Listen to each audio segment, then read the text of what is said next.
Hey there guys and girls, before we get into this video, if you wish to support me on Patreon, you can now do so. Go into the description below, find the link, and I hope you become a patron.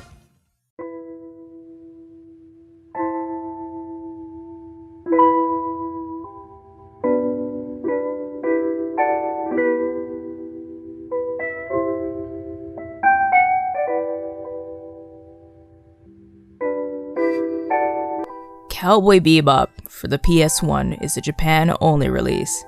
I found a ROM for this game on Love ROMs, which at the time of recording this is on temporary hiatus because Nintendo is going after ROM distributors and emulator sites, stuff like that. But I would love to get a physical disc for this, and it's not super expensive at the time of writing, at least. It's can go from anywhere from 11 to 20 bucks for just a jewel case, or if you're gonna get the big box super edition, whatever came with it, it could be, 50 bucks, which is not bad because Persona Revelations is like a $300 game, and that sometimes doesn't even include the jewel case for it. Made and released in Japan on May 14th, 1998 by Bandai, there's really not much to this game. It's a faux 3D on-rail shooter that's really more like a 2.5D on-rail shooter. For those that don't know, Cowboy Bebop was an anime by Sunrise, set in the year 2071 in a cyberpunk future. It follows the life of a ragtag group of bounty hunters: Spike, Jet, Faye Valentine, which is my personal favorite, Ed, and their lovable corgi aboard the spaceship, the Bebop. Cowboy Bebop became a commercial and critical success in both Japanese and international markets, garnering several major anime and science fiction awards, and received universal praise for its style, characters, story, voice acting, animation, and soundtrack.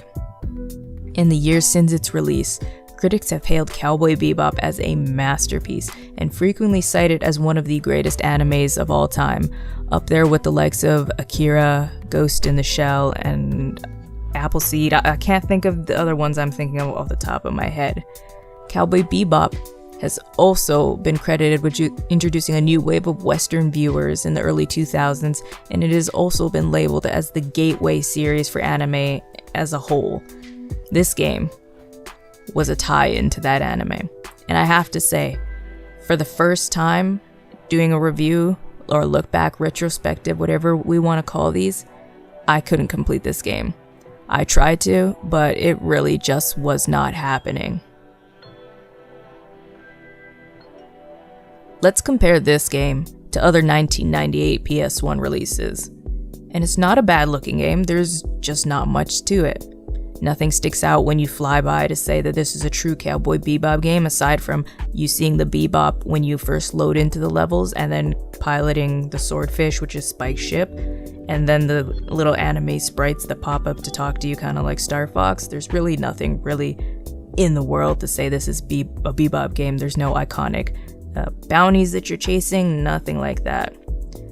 In the same year, we had Spyro the Dragon, Tomb Raider 3, Heart of Darkness, just to name a few, all on the PS1, so it's not the limitations of the console at the time. But that's not to say the game looks horrible, no. Everything looks decent. You can see a lot of time went into modeling of the Bebop, of the Swordfish, which is, again, Spike's ship, and the overall textures aren't bad. There's just not much to look at or do in the game. The explosion graphics, though, do give me a little good giggle every time I see them. They remind me of really early 90s arcade style games, or like SNES games, kind of like a Street Fighter when you're kicking the car. Love it. There's just nothing to stand out in this game. It could have been labeled as another shooter of the time. There was a lot of them. It could be mistaken for maybe a super low budget Gundam game, or maybe another aircraft fighting game. Like I said, there's plenty at the time. All the menu prompts and ways in the menu are English, which leads me to think that maybe this was being planned to be brought out to international markets, but it just never happened. There's no subtitles either, or no subtitle options either, so I can't even do translations on what they're saying. As you go through, like I said, the crew's faces pop on the corner like Star Fox, and it is voiced by the original Japanese cast, and they are pretty well animated, even though you can't tell what they're saying.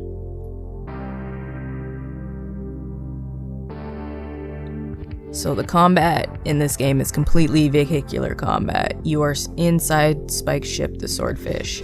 It's a on-rail shooter from it is a third-person perspective, but it's not a third-person perspective, and I'll get into that. Each level involves chasing another ship along a set track through different environments while your enemies are attacking. And none of the environments really, I don't know where they pulled them from, but they don't bring you back to the anime, so keep that in mind. Each stage ends with a boss battle where you destroy your target, which would be your bounty, and you have 2 attacks. You have lasers, lock-on lasers, or lasers and lock-on missiles. Your crosshairs control your movement of the ship, which leads to some uncomfortable, jerky camera movements. And between stages, you earn points that can be spent to level up your ship. Faster speed, more powerful ammo, and stronger lasers.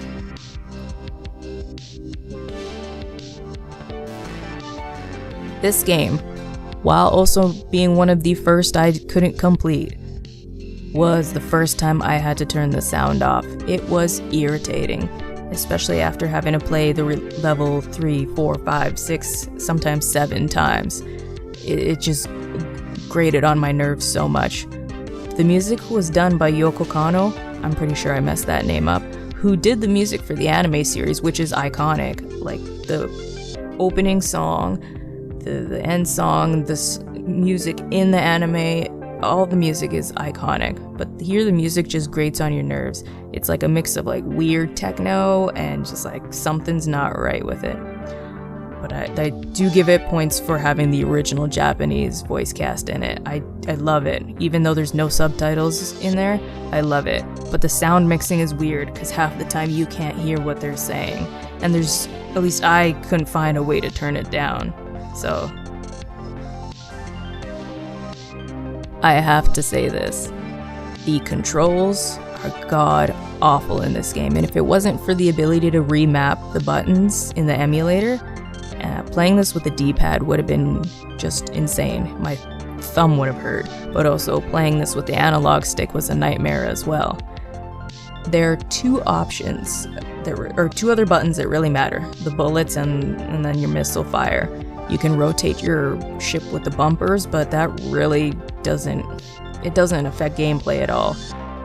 The hitboxes are so weird that when you rotate your ship to try to maybe fit through something, the camera will all of a sudden dip down and you'll fly under it, or it won't even matter. It's weird. I don't understand why they have it. That's my exasperation on unnecessary buttons.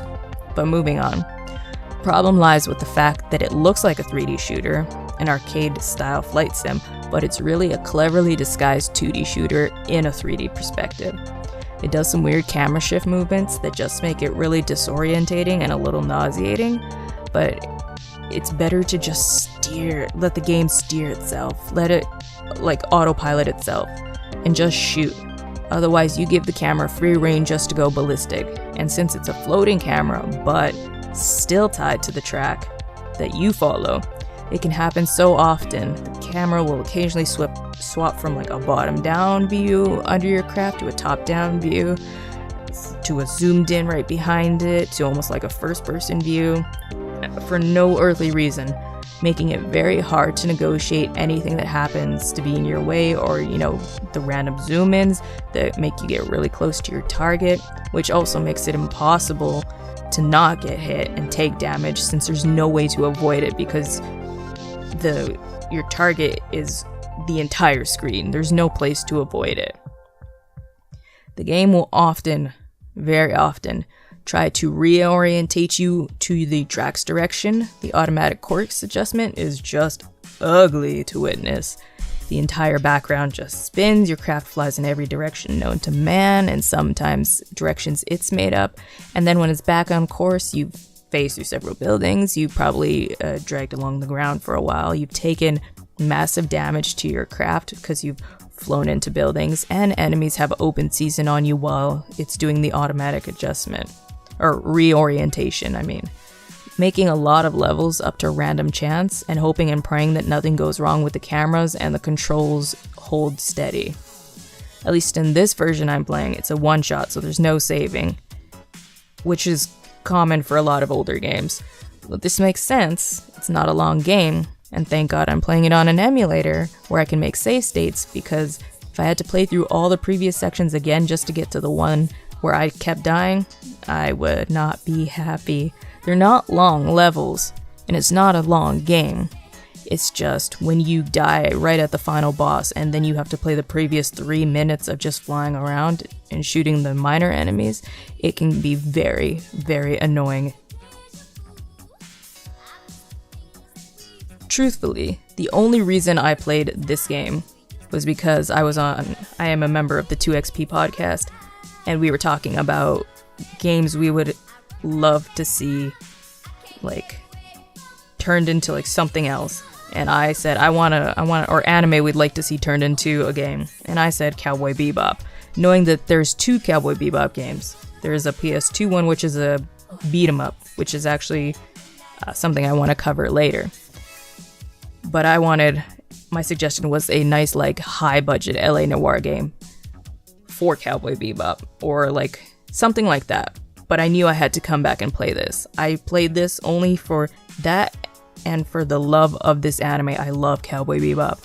It is not my favorite of all time because it's your first anime, I feel like, is always going to be your favorite, and mine is Queen's Blade. And anybody that knows Queen's Blade or has heard of it knows it is not good, but it was like my first anime that I really got into, so that's be my baby. But I love Cowboy Bebop with all my heart. It is so good, and I love the cyberpunk aesthetic to it. This is not a good game. Even with all the camera stuff and the control issues, it would be an okay game if you brought in some story and, polished things up here and there. And the game is all in Japanese, so that doesn't bother me at all, like, whatever. And the little pop-up Star Fox picture corner stuff is awesomely animated and voice acted, but there's just not much here. I played for 4 hours because I got stuck on Act 3, and I just could not get past the train part. The final, I think, 2 stages of the train part, it wasn't happening. I found somebody, I can't remember their YouTube channel, I'll try to link it or put it in here. And I watched them play, and I just could not get past it. So I was not prepared to spend hours, weeks, months to try to learn the janky controls of this game. The zooming in, that it goes into like that weird first person that zooms in super close to the object, it led to me taking so many unfair hits, and the health system sometimes I feel like isn't super accurate. And since it's such an obscure game, there's no codes or, really detailed walkthroughs to use. I wanted to get to the end of this, I really did, but I can't, like I said, dedicate weeks to master the controls, nor do I really want to. It's a slow version, janky version of Star Fox with the Cowboy Bebop name stuck onto it. If I had the ability to truly fly around, or give me the better sense of flying around, kind of like Wing Commander, at least the original Wing Commander. Wing Commander is a 2D game, but it is cleverly disguised as a 3D game. And if you want to learn more about what that means, I will try to link somewhere. LGR, Lazy Game Reviews, he did a review of Wing Commander, and he talks more about how it is a 2D, 3D game, but it plays it off really well. This game doesn't. The game is short, boring, music is frustrating, and the overall gameplay is frustrating. I can't say that I didn't have fun at first. It was very fun. I was like, oh, Cowboy Bebop. Oh, look, it's Faye in the corner. Oh, look, I'm flying the swordfish. But it quickly became a game of patience that I had to walk away from a couple times. I had to shut it off completely. I had to go play something else or go do something else. This game is just another in the extensive list and of tie-in games that shouldn't have been made. If more time had been thought into this game, put into this game, it'd probably be a great system. Fix the track system, fix the floaty camera system, vary the music, actually care about the source material. This would be a great game. But I'm not reviewing that great game. I'm reviewing this as it stands right now from 1998.